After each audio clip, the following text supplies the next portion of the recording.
টেম্পু চালায় একটা মানুষ সকাল সন্ধ্যা ইনকাম করে, তার থাকার জায়গা পর্যন্ত মেসে এসে থাকতেছে।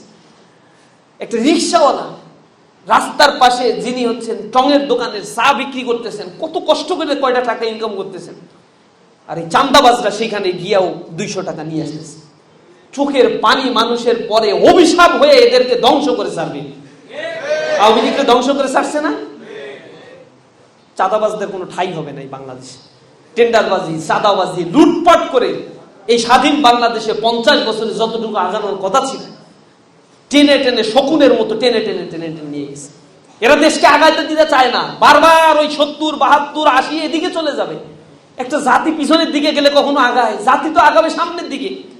পৃথিবীতে তো অনেক দেশ এরকম স্বাধীনতা অর্জন করেছে। ভিয়েতনাম করেছে, সিঙ্গাপুর করেছে, হংকং করেছে, তাইওয়ান করেছে, মালয়েশিয়া করেছে, চায়না করেছে। কোন দেশ স্বাধীনতা অর্জন করে নাই পৃথিবীতে? কলোনি থেকে যারাই মুক্ত হয়েছে শত শত এই দেশগুলো, তারা সবসময় সামনের দিকে এগিয়ে গেছে।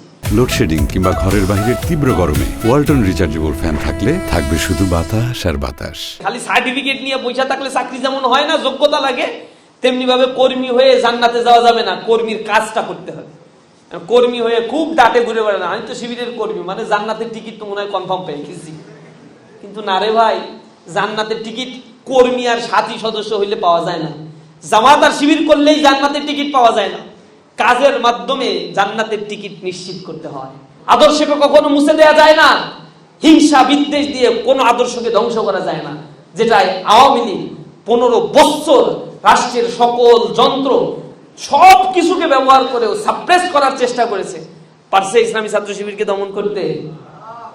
বাংলাদেশের যে ক্যাম্পাসে আমরা চ্যালেঞ্জ দিয়েছি, ইনশাআল্লাহ যে ক্যাম্পাসেই ছাত্র সংসদ নির্বাচন হবে, ইসলামী ছাত্র শিবির দাঁড়াবে, ইনশাআল্লাহ পূর্ণ প্যানেলে জিতে আসার সক্ষমতা ইসলামী ছাত্র শিবিরের আল্লাহ রাব্বুল আলামিন দিয়েছেন।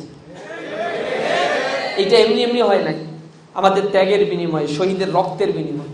আমাদের ভাইয়েরা কাজ করেছেন, জেল জুলুমের শিকার হয়েছে, হাজার হাজার মামলা, 10,000 মামলা দেওয়া হয়েছে।